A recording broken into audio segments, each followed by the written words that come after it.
everybody, how are you? So good to see you. Hey, Dan. Well, here we are. Let's give a big round of applause to Apollo, to all the community, GraphQL community, for hosting this amazing event. Great job. I always get nervous when they put me at the end. They tend to shove me at the end. So it's the second time. I did the closing keynote at 23. But it's really great because you get to see all these great talks, all this energy. And I love what's happening this year with all this energy around AI. Obviously, we're in San Francisco, the epicenter of AI, but also what's enabling this transformation to happen thanks to Apollo and MCP. It's really, really cool. So I'm going to take you through a journey. And I'm actually going to call on someone in the audience, so get ready, randomly, whoever's going to be my victim. We're going to basically go through this journey of when we were kids. We're going to go back to, we're all creative. At the end, like Chandrika was saying, the reality is that at some point, someone told us we can't draw, or that this is a dumb idea, and it just killed that child inside of us. And that's the one thing, if you can take anything away from this talk, is that don't let anyone kill that child. So as gruesome as it sounds. So starting off with that, imagine, actually, do any of you have kids?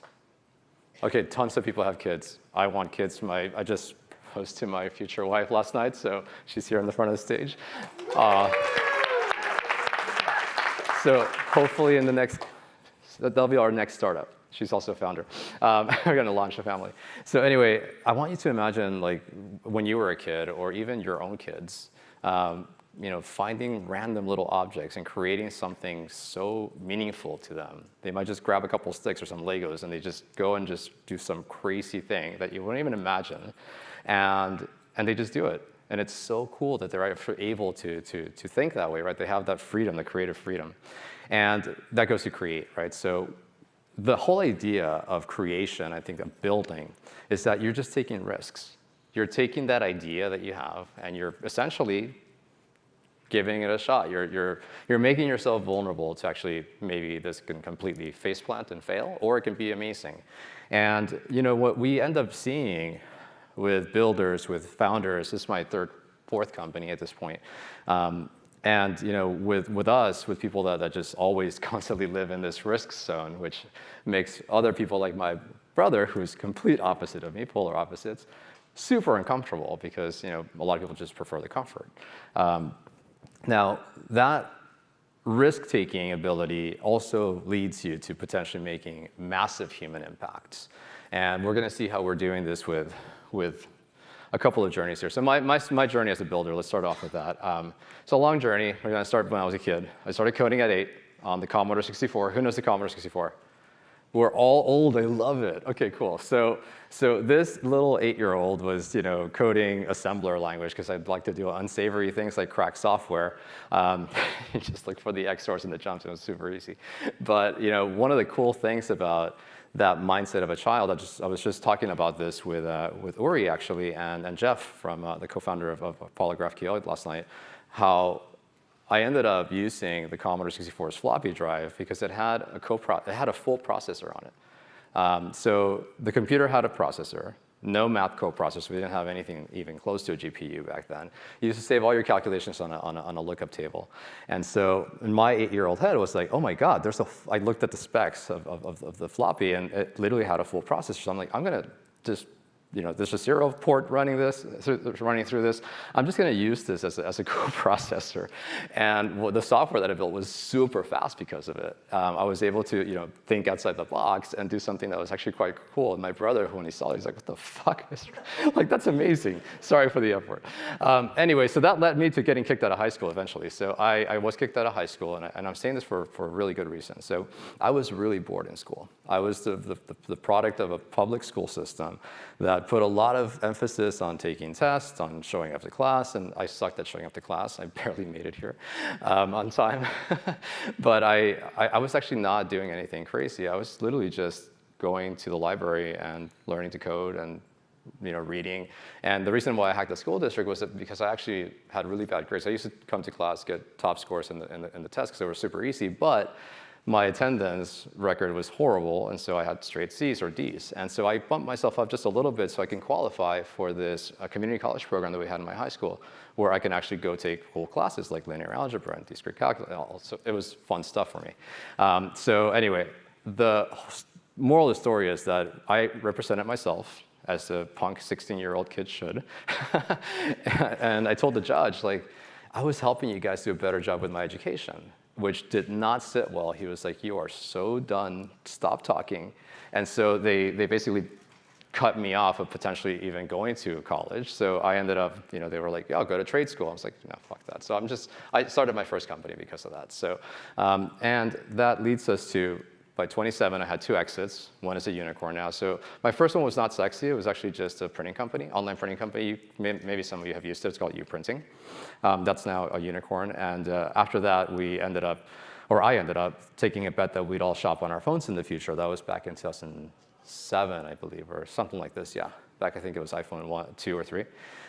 And essentially back then, if you remember, every website was just a shrunken thing or a usable net list, which was just horrible. Meanwhile, the browser on the phone and the device itself had so much power.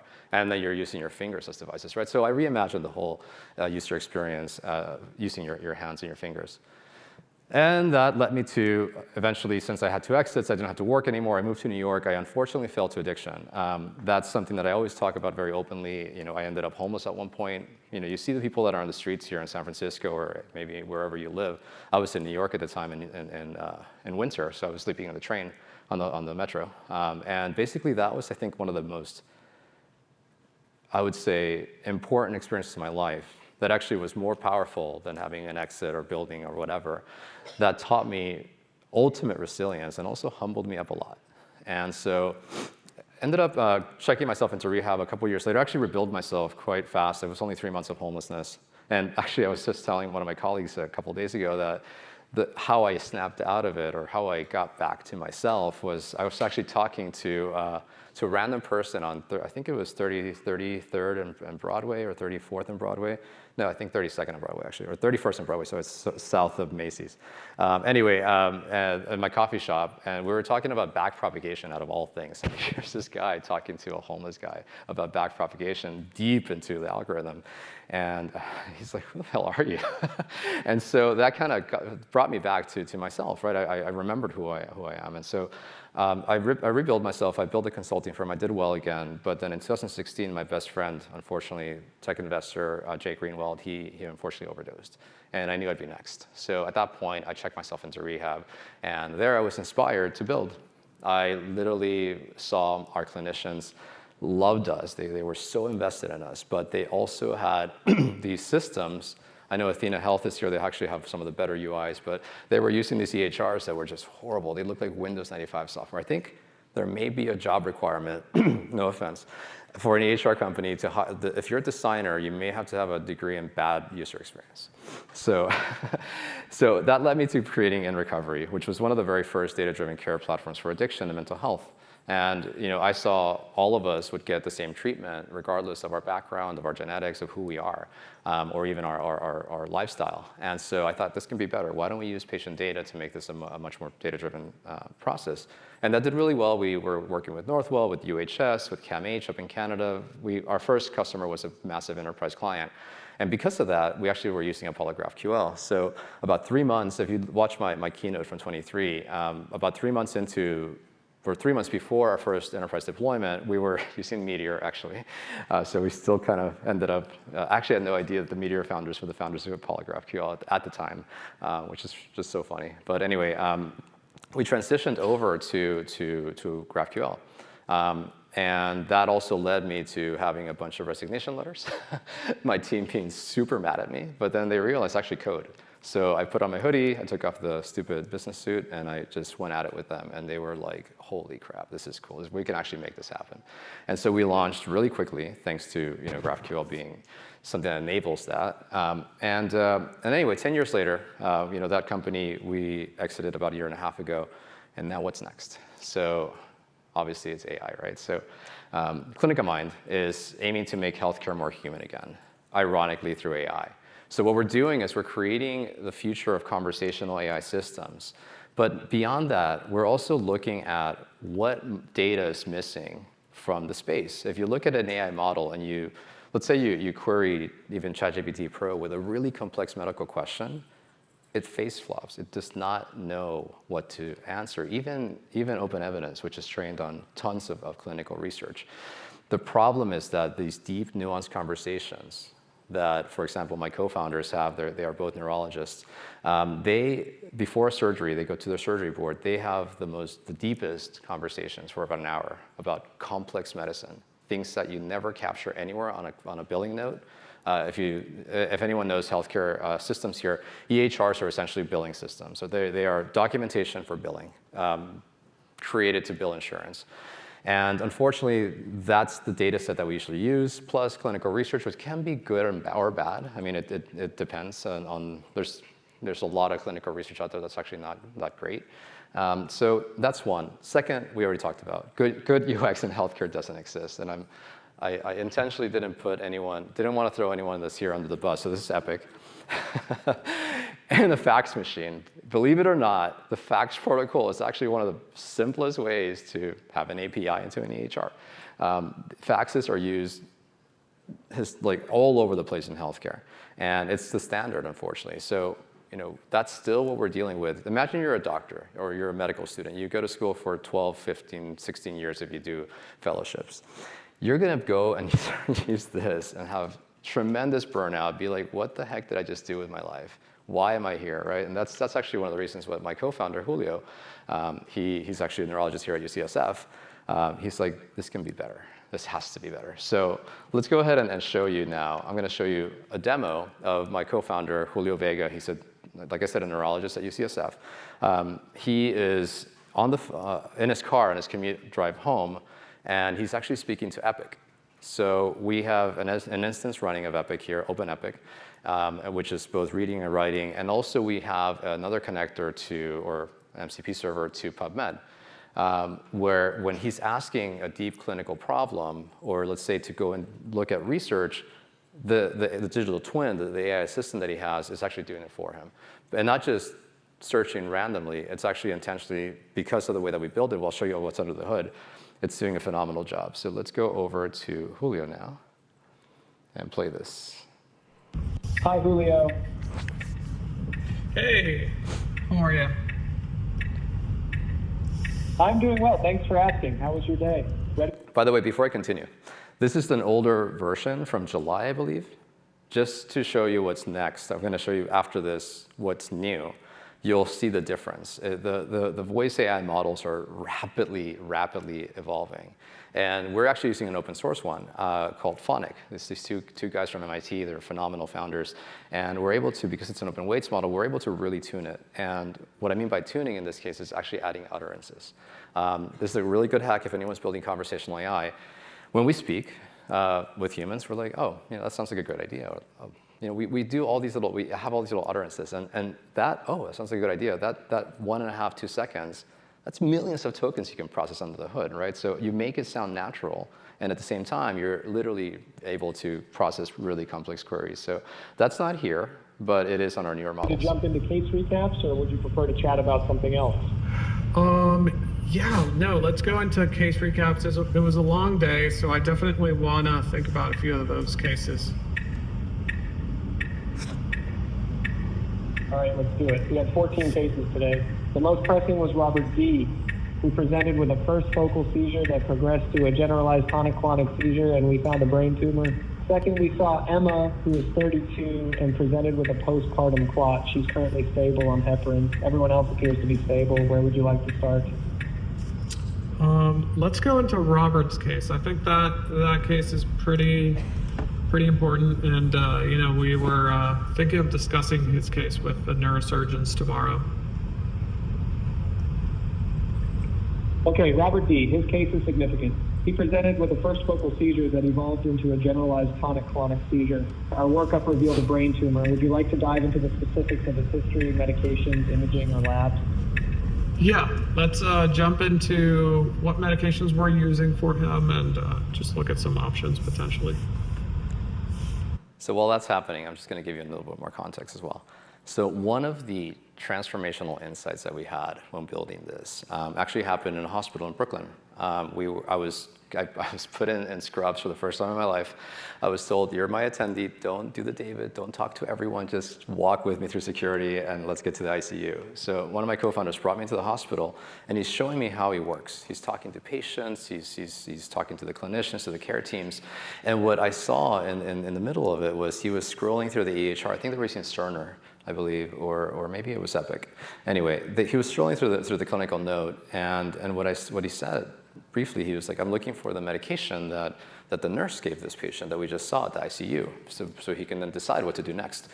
And he then said something that just stuck to me. He said, we communicate through this thing. And I was like, holy moly, like that's it, that's the insight. This is a communication platform and collaboration platform, but it's never been imagined that way. So what we're doing at ClinicaMind, we're actually flipping the paradigm. We're thinking this is communication and collaboration first, and as a byproduct, using AI, which is what should be doing documentation and all that, it does documentation, it does workflows, it does billing, all those things under the hood, where you just enable the clinicians to do what they need to do, which is communicate and collaborate.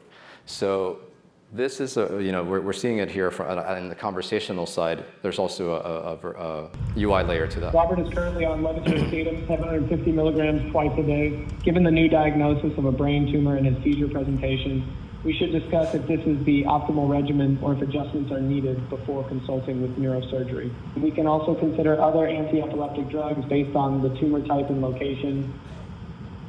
Yeah, no, specifically based on the tumor type, let's look at what the best option medication is going to be for him. Okay, so Robert's pathology revealed an oligodendroglioma, which is an IDH mutant 1P1Q co-deleted tumor. Studies show that seizures occur in 70 to 90% of patients with oligodendrogliomas and are often the first symptom. Want me to continue? Sure. The tumor was about 4 centimeters and located in the right frontal lobe. Imaging showed it had calcifications and minimal edema. Given the tumor's characteristics and its origin in the right frontal cortex, levetiracetam is a reasonable choice. However, some literature suggests that for tumors like this, especially those with calcifications, other agents might be considered. Would you like to explore those options or discuss the current literature on medication choices for oligodendrogliomas? Yeah, let's definitely jump into the latest research that you were mentioning on calcifications. So what's happening next is freaking groundbreaking. So it's now switching over to a different MCP tool. I mean, it's not groundbreaking, but it's groundbreaking for healthcare. For us in tech, it's like, okay, that's just common sense. But that's what happens when you bring tech people and product people into healthcare. It's actually now hitting our own MCP server for PubMed, because we actually have a lot of guardrails around the clinical research that we allow it to use as evidence. Massive rubric that we put together from years of experience in building this type of stuff and using researchers and clinicians as part of that conversation. Anyway, it's now going to process about 100 or 200 papers, research papers, massive research papers, and give them some really good feedback as if he was a medical professional. Takes a second. This is where we can add the indicates utterances later. that oligodendrogliomas, particularly those with calcifications, are highly epileptogenic. While levetiracetam is a common first-line treatment, some studies suggest that patients with calcified tumors may have a higher risk of breakthrough seizures if not on optimal therapy. There isn't one single medication that's universally best, as responses can vary. However, maintaining consistent therapeutic levels is key. Do you want to discuss specific alternative medications or perhaps look into any papers that compare different anti-epileptic drugs in this context? Well, I mean, typically I like to use levetiracetam whenever patients don't have a mental health history. So I actually kind of like that you were mentioning that it's not a bad option, but does Robert have any mental health history? Another thing here. So I keep pausing it, but there's a lot of really cool stuff happening under the hood. You're going to see actually what's going on under the hood here. That medical history is not in that same EHR because that's their primary care. This is now going to hit another EHR, a very small one that a private psychiatry clinic has. And it does the same thing, pulls data and then provides it to the clinician. This would have been probably a couple hours of work for Julio if he had done this without a system like this. This chart. I've reviewed Robert's chart, and there's no mention of any pre-existing mental health history. His presentation was primarily related to the new onset seizure and the subsequent diagnosis of the brain tumor. Got it. I actually think it's a fairly good option, but thank you so much for looking over these other options. If we do decide to change up anything tomorrow, I'll let you know. But could you also just create a quick summary about this case? Since I'm going to talk with the neurosurgeons about it tomorrow, I just want to have a concise summary about it. Of course, Robert D. is a 60-year-old male with a history of hypertension and smoking who presented with a new onset focal seizure described as deja vu and a strange smell, which progressed to a generalized tonic-clonic seizure. Imaging revealed a 4-centimeter calcified mass in the right frontal lobe, later pathologically confirmed as an IDH mutant oligodendroglioma. He is currently on levetiracetam 750 milligrams twice daily with no reported seizures since starting the medication postoperatively. His word-finding difficulty has improved, and he is undergoing rehabilitation for mild executive function deficits. Would you like me to add any other details to this summary? No, I think that's actually good. So just send it over to my email, and I'll take a look at it tomorrow. I think this should be good. Thank you. Awesome. I'll stop it there. So that is what we ended up building, and take a while to guess how long that took to build. It seems like a pretty complex system, a couple weeks, couple months, 2 years. Actually, it took us about 4 weeks, but actually it was 4 hours, really. The first prototype was actually built at a Y Combinator hackathon. I do a lot with the AI hackathon space here in San Francisco. This Y Combinator one was fully focused on MCP. And I just wanted to prove the concept of, hey, can we use an MCP server? I mean, obviously you're going to use GraphQL because for conversation, latency is so important. And I'll share this with you guys if you guys, we're going to open source all of this, and that's coming up in the last slide, but I just give you a little preview. This is basically essentially the concept that we had where, okay, let's use GraphQL for conversation because just like your UIs, you want them to have the minimal amount of data, only what's important for that conversation to happen. You don't want a whole dump from Epic or from any other system because it's going to be additional computer latency that you're going to have.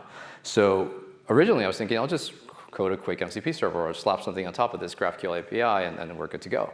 And 2 days prior, Watson had just announced that I had no idea that they actually had released the Apollo MCP server. And here's the hackathon. And there's Watson right there on Zoom troubleshooting with me on a Saturday. He's like, I'm making peanut butter and jelly sandwiches for my daughters. If you don't mind, I'm gonna be in the kitchen. I'm like, dude, you're fucking awesome. I love you. And Dan and Watson made it happen. And so yeah, they basically helped us troubleshoot, made it happen. And we were able to actually execute on this concept and be a finalist there. Now, how did you get it right? How do we get it? I changed it last minute with Chandrika. How do we get it right? So how do we all get it right? Not just us, right? So one of the main things here is that, talking to your customers, it sounds so cliche, but it's so, so important. You don't get those insights, like I said, in the Brooklyn hospital where I realized that this is all a communication platform that's been built the wrong way. It's the most critical thing. And being intentional about your product, that's another thing that's very massive. Within recovery, we worked with these massive enterprise customers, and we were a startup. We had our first enterprise customer within 6 months.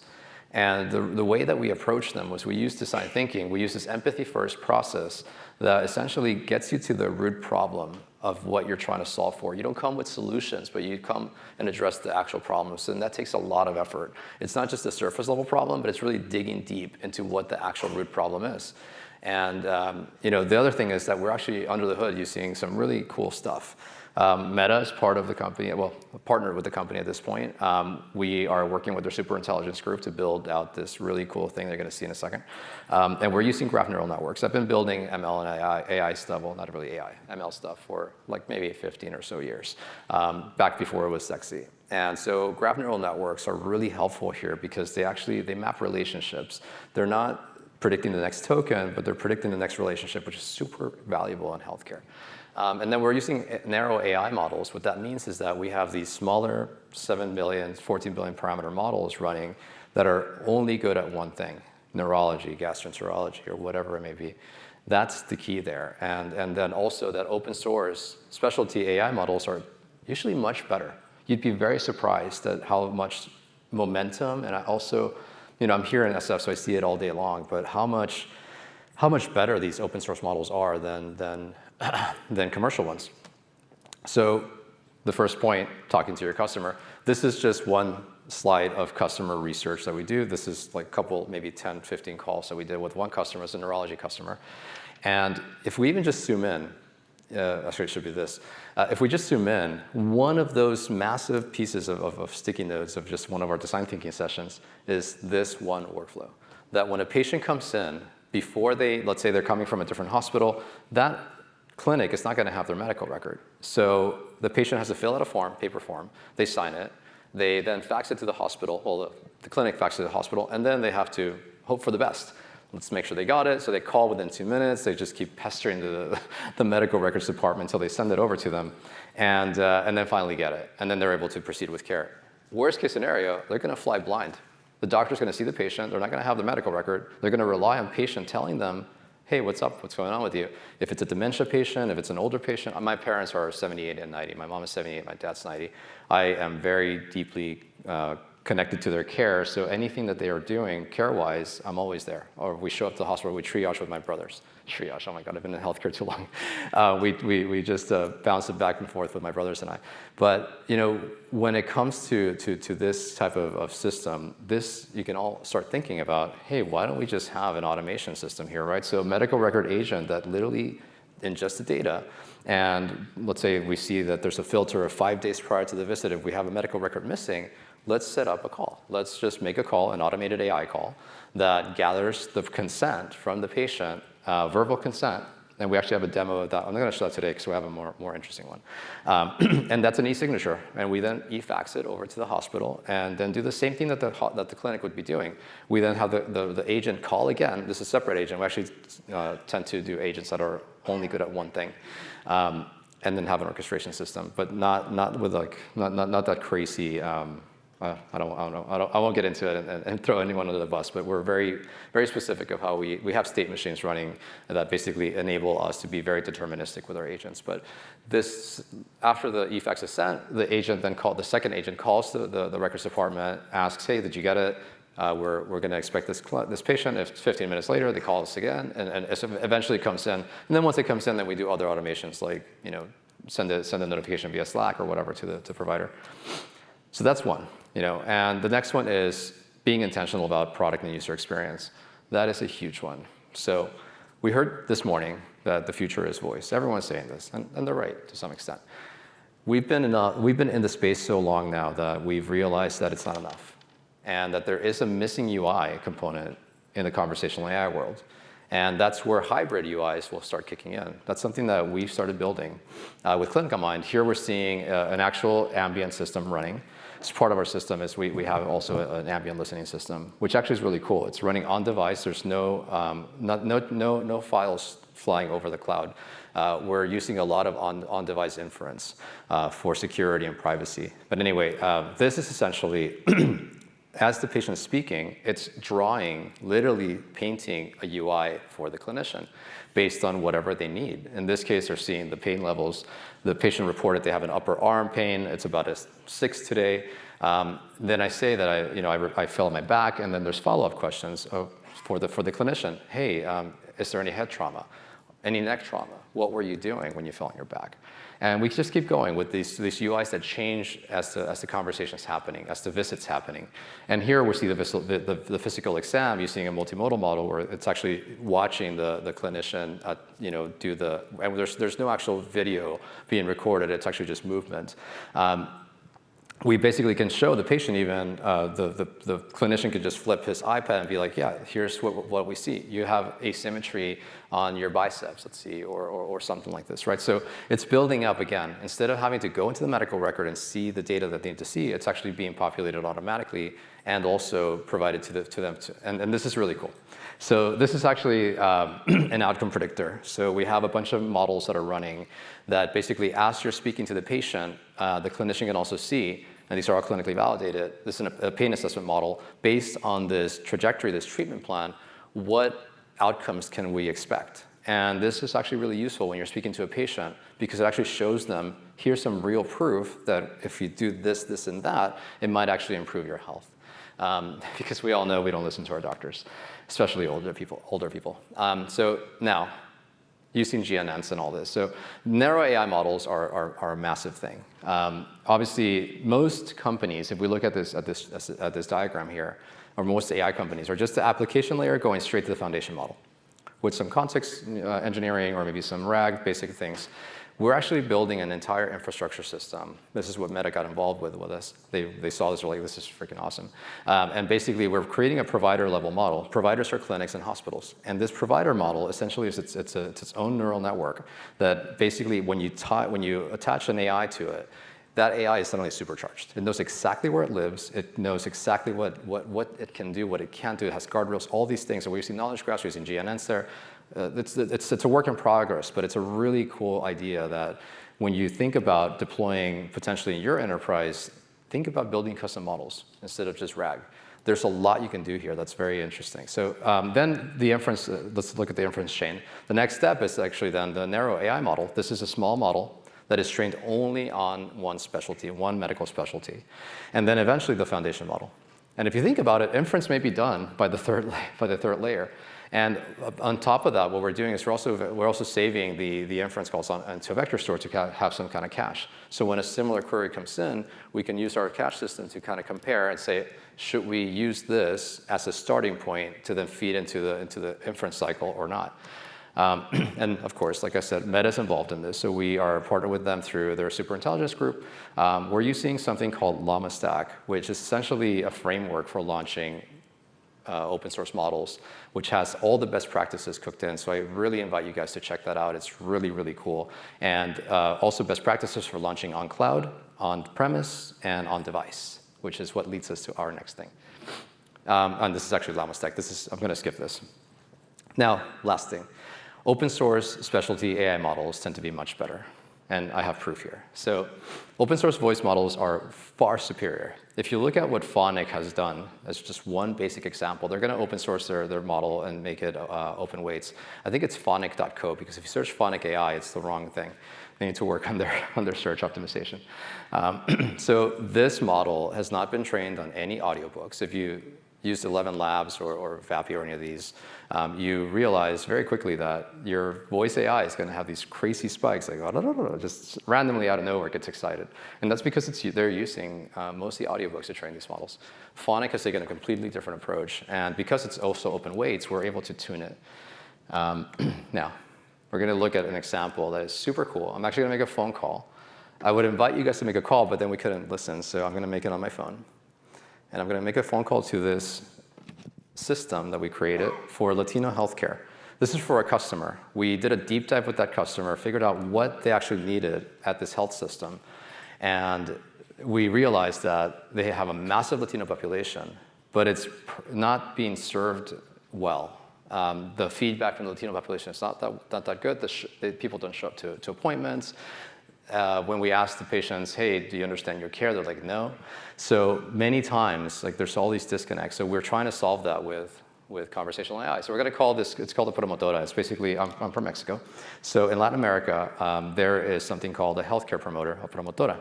And that's basically a community health worker. And many times, they're actually the first touch point for healthcare, especially in villages and small towns. So Latino communities are very open to this kind of care. And so we're doing that. You kind of meet customers where they are. I'm going to just call this really quick and put it on speaker. 1 second.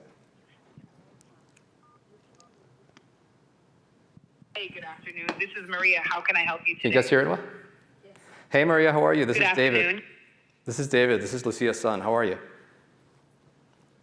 Hello, David. It's nice to hear from you. I'm doing well, thank you. How can I assist you and Doña Lucia today? Yeah, so I'm here with my mom right now. We're having breakfast, and we're just kind of reviewing her latest labs, and I wanted to speak with you because we actually don't really understand what they mean. I understand, David.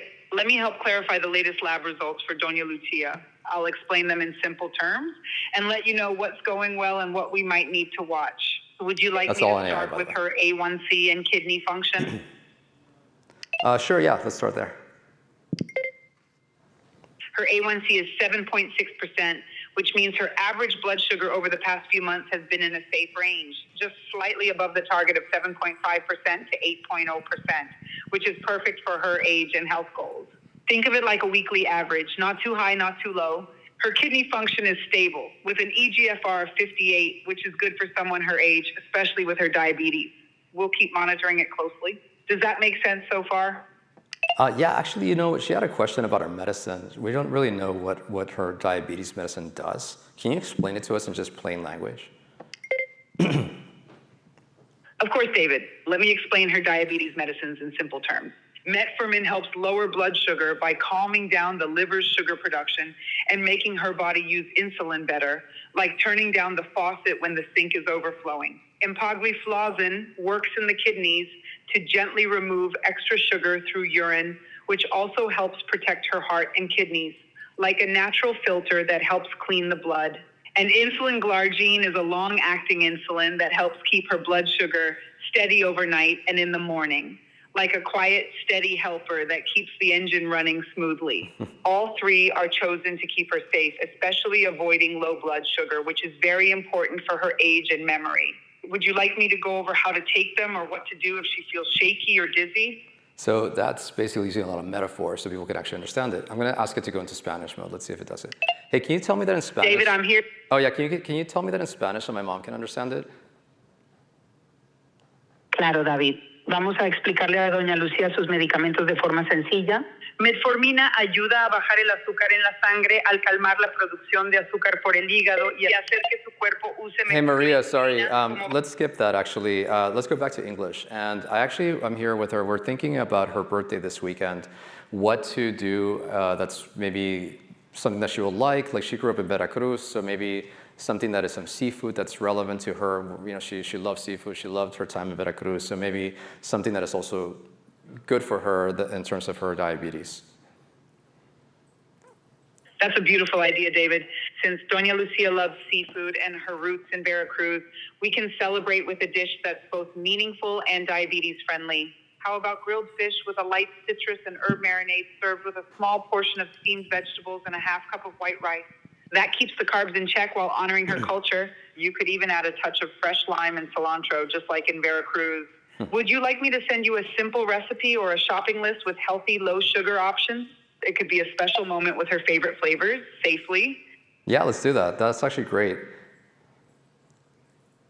I'll send you a simple, diabetes-friendly Veracruz-style recipe with grilled fish, a light citrus marinade, and a small portion of That's rice making me and hungry. veggies. It's made with her favorite flavors, but keeps carbs and sugar in check. Shall I send it to your phone or email right away? Yeah, to my phone, to my email would be great. And actually, you know, going back to the medicine, you know, it's kind of hard for her to adhere to her medication schedule. So I'm thinking maybe we can also draw up some PDF or something that I can maybe post in the fridge or next to her bedside with kind of a schedule. Let's maybe think about it and maybe also track her mental health. What do you think? That's a wonderful idea, David. I'll create a simple visual medication schedule PDF with her daily routine, meds, walk, meals, written clearly in both English and Spanish with icons for easy reading. I'll also include a quick mood and energy tracker for her mental health, like a daily check-in with smiley faces or simple notes. I'll send it to your phone and email right away. Would you like me to add her daughter's name or a family photo to make it more personal? I love that. That's actually not even trained to do that. That would be amazing, actually. Love that. Love the last touch. Keep actually doing that in the future. I'm so glad you like that idea, David. I'll include a personal touch, like her daughter's name and a warm family note, so it feels like a loving reminder, not just a list. I'll send the PDF with the medication schedule, meal plan, and mood tracker to your phone and email within minutes. It'll be easy to print and post by the fridge or bedside. Is there anything else you'd like to include, like a favorite quote, a photo of her from Veracruz, or a special message from her grandson? I'd love to make it extra meaningful. Yeah, go for it. You know what? Surprises. Thank you so much for your help, by the way. You're so welcome, David. I'm truly honored to help you celebrate Doña Lucia's life and care for her with love and purpose. I'll make sure the PDF is warm, personal, and full of little joys, just like her story. You'll have it soon. And if you ever need help with anything else, meds, meals, or even a birthday surprise, just say the word. I'm here for you both. Shall I send the final version now? Yeah, that'd be great. Thank you so much. Have a great day. Anyway, that is... Thanks. That's what happens when you dig deeper into the problem, right? What is it that these people actually need? And this is actually super helpful even for non-Latinos. I mean, I know for myself, I suck at following up with my care. So that leads us to that point where I want to call someone here. So AI enables us to solve really deep human problems. And what we're looking at also is, how is it that we can take these best practices, these ideas, and just execute fast, iterate, learn. The thing about healthcare, though, is that this whole concept of what do they say here in SF? Move fast and break things. That doesn't work here. So throw that away. That's really dumb, actually. It shouldn't break things. But we could learn really fast. And that's the beauty of using AI. That's what we did. We just iterated so fast that we learned within the 5th customer. We're now at about almost 200,000 in ARR. And it's only been a couple of months, so maybe 2-3 months that we've been really moving fast. And it's growing. And the demand is massive. So I want to invite someone from the audience to come up and maybe just think about what you would build. So someone raise your hand, and I'm going to call on someone if you don't raise your hand. There you go. You there, sir, with the beard, with the super cool beard. You'll use the mic, so here you go. What's your name? Oh, Colin. Hey. Oh, this is Colin. He just had a talk this morning. Let's give him a round of applause. Hey. Hi. Hey. So the question is there, what would you build? Thinking about it from that perspective of your child self. I feel like what I've watched here is solving a lot of the problems that I want to solve. Nice. When I think about my customers at Athena Health, the doctors that work there, 2 complaints they have is one, like they don't have enough time with their patients. They can't pay close attention to what their patients are saying as they're documenting it,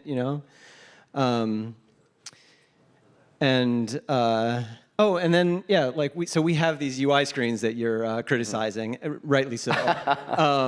Another complaint I hear from them all the time is like we're not surfacing the right information to them at the right time. Right.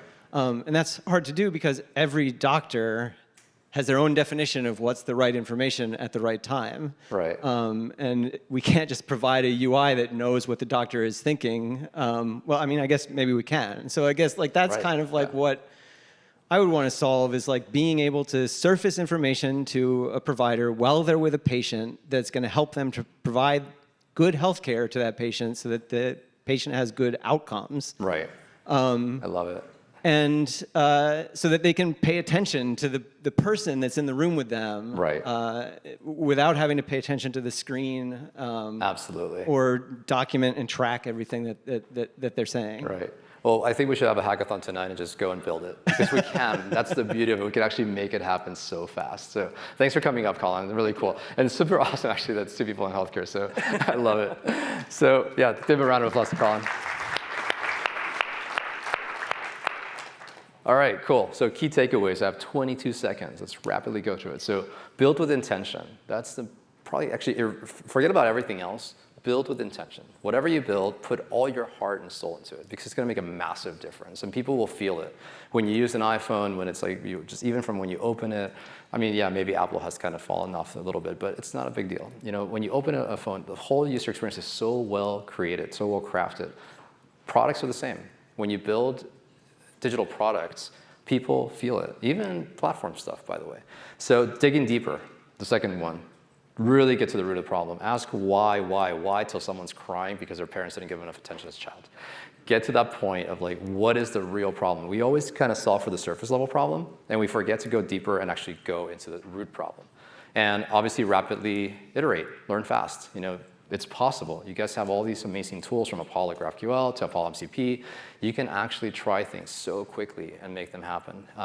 Talk to your customers, of course, and just imagine build an impact. And that's it. Oh, one more thing. Reference project will be open source, so everything you saw will actually be open source, so you can see how it's built. And we are doing it for 2 reasons. Number one, we really believe in the ecosystem of open source. I think it's the way that we should be building. And we also feel like that we have a responsibility to share these best practices of what we've learned and continue to be in that mindset of sharing, because healthcare is so important and we need to do things right. So this week it'll be open source. You can just go to github.com and ClinicaMind. And if you guys want to reach me, david@clinicamind.com, or text me 212-969-8870. I tend to give my phone number out because I'm just old school like that. But anyway, that's it. How about a round of applause? Down. Come here.